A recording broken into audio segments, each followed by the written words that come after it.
kiranya Tuhan memberikan kekuatan kepada kita sekalian, sehingga kita tetap memegang iman kita. Remain in the faith.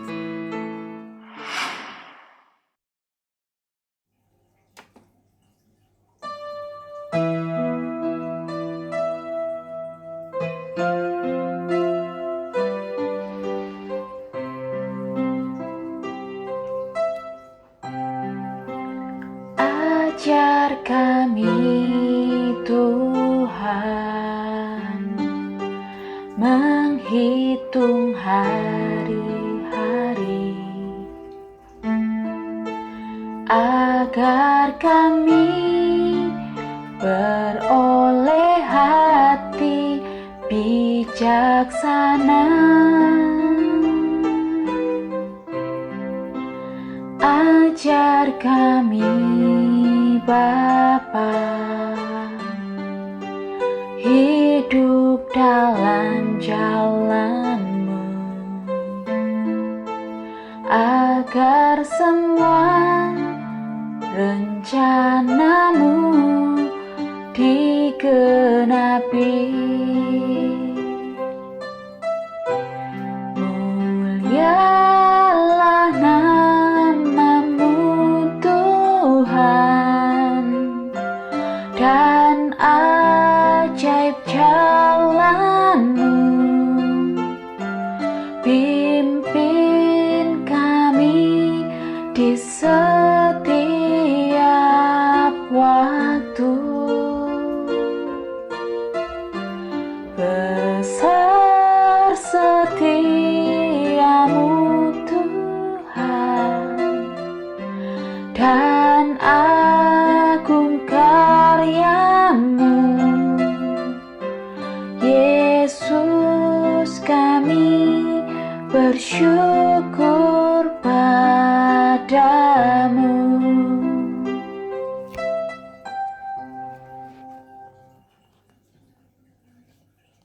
Shalom, puji nama Tuhan. Sebelum kita masuk di dalam doa dan penyembahan, kita mau mendasari dengan kebenaran firman Tuhan. Sebelumnya kita akan berdoa. Allah kami yang bertata dalam kerajaan surga, kami ucap syukur buat kesempatan yang indah untuk kembali kami mendengarkan firman Engkau. Kiranya Tuhan urapi hamba-Mu, agar firman-Mu boleh kami mengerti dan kami lakukan dalam hidup kami. Dalam nama Yesus kami alaskan doa kami. Amin. Renungan firman Tuhan terdapat di dalam Mazmur 124 ayat 1 sampai dengan 8. Berbunyi demikian.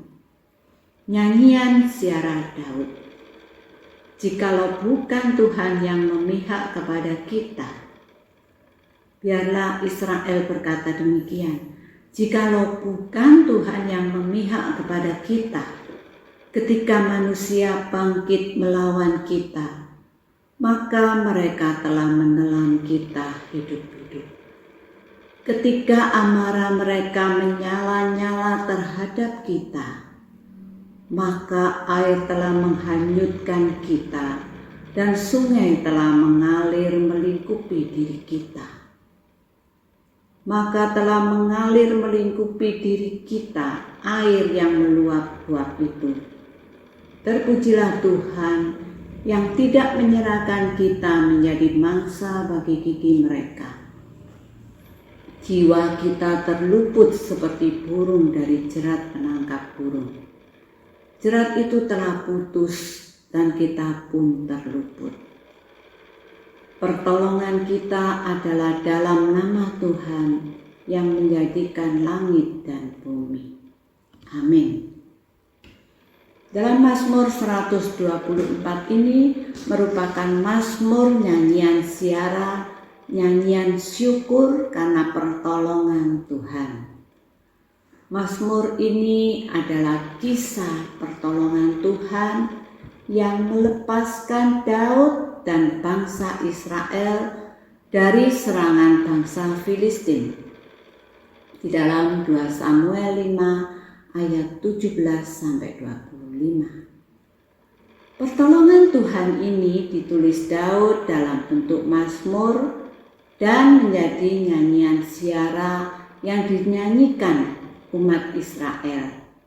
Sedikitnya 3 kali dalam setahun mereka menyanyikan ini, yaitu saat perjalanan ke Yerusalem. Ayat 1 dan 2 berbunyi demikian. Jikalau bukan Tuhan yang memihak kita. Diulangi 2 kali. Artinya di situ ada suatu penekanan bahwa Tuhanlah yang menolong Daud. Sekalipun bangsa Israel sudah kembali dari pembuangan ke tanah airnya, masih banyak bangsa-bangsa di sekitar mereka yang berniat untuk menyerang, untuk menghancurkan mereka.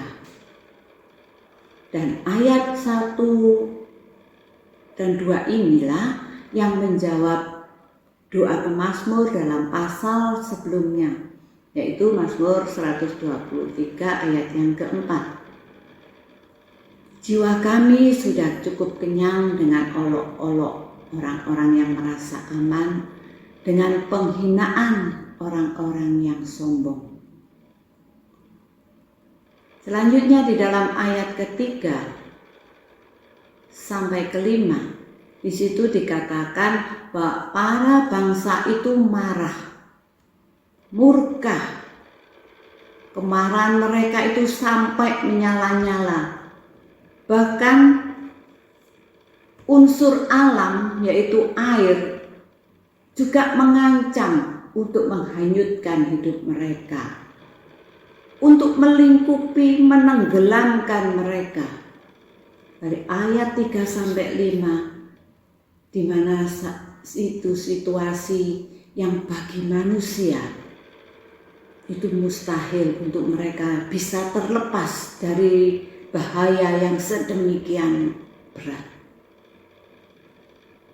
Artinya, jikalau Allah tidak menyertai kita, kita tidak sempat luput dari jebakan-jebakan hidup, dari masalah-masalah hidup, atau menangkis musuh rohani kita.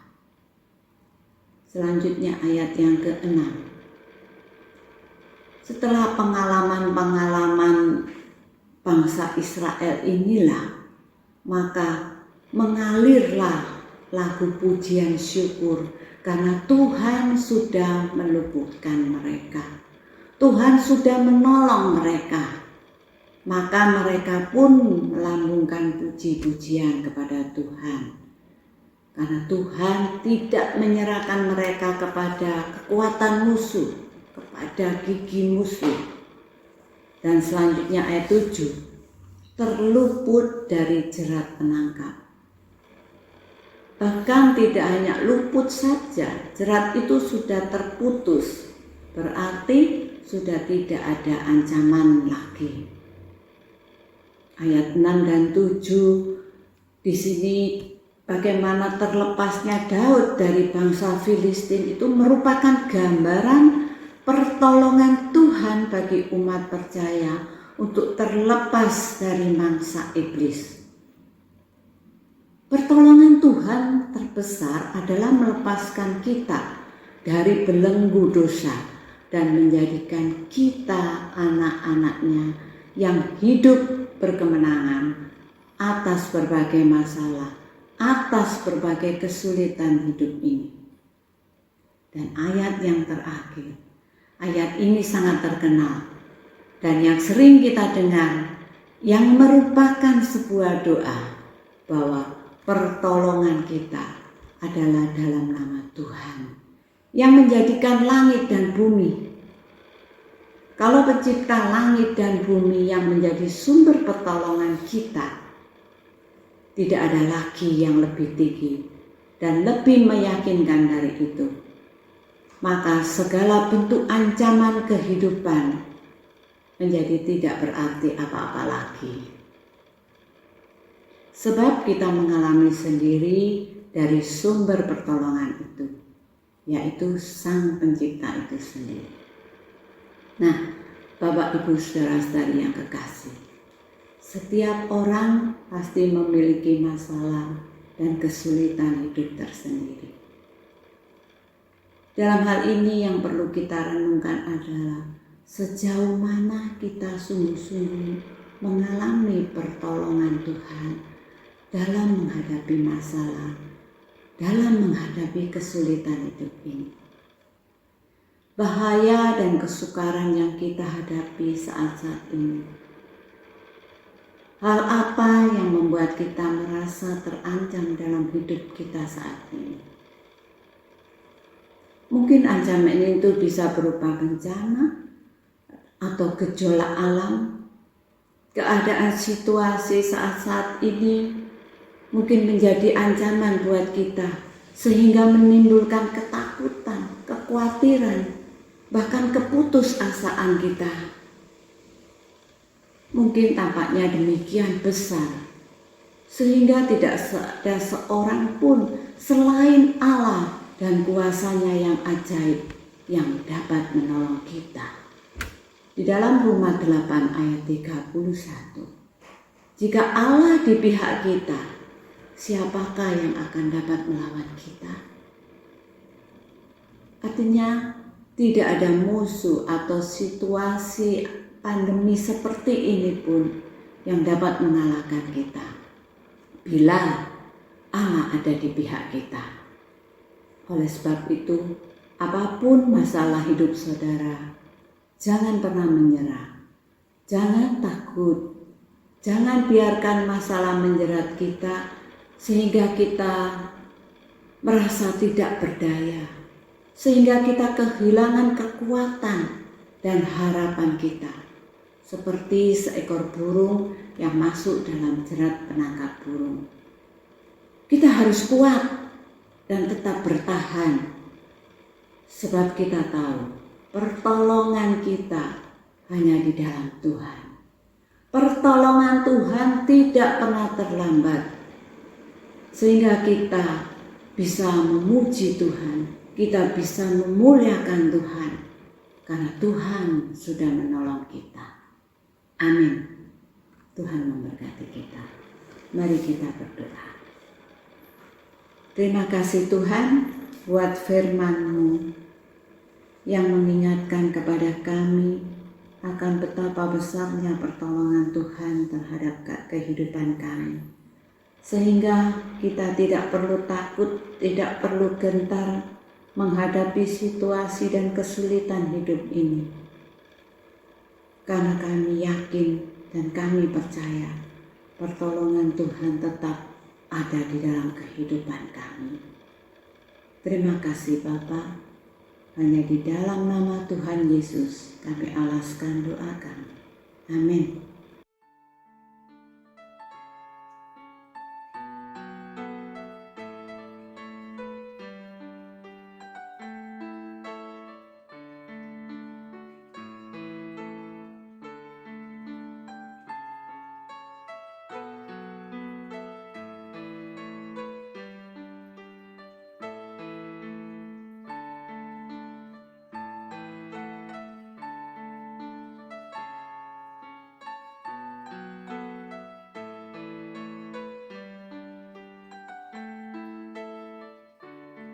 Shalom, berikut adalah pokok doa syafaat yang bisa kita panjatkan pada malam hari ini. Dipersilahkan untuk mencatat atau men-screenshot tayangan ini. Tayangan video ini akan berakhir dan dipersilakan untuk berdoa selama 30 menit ke depan. Sampai bertemu pada ibadah doa Philadelphia mendatang. Selamat malam, Tuhan memberkati.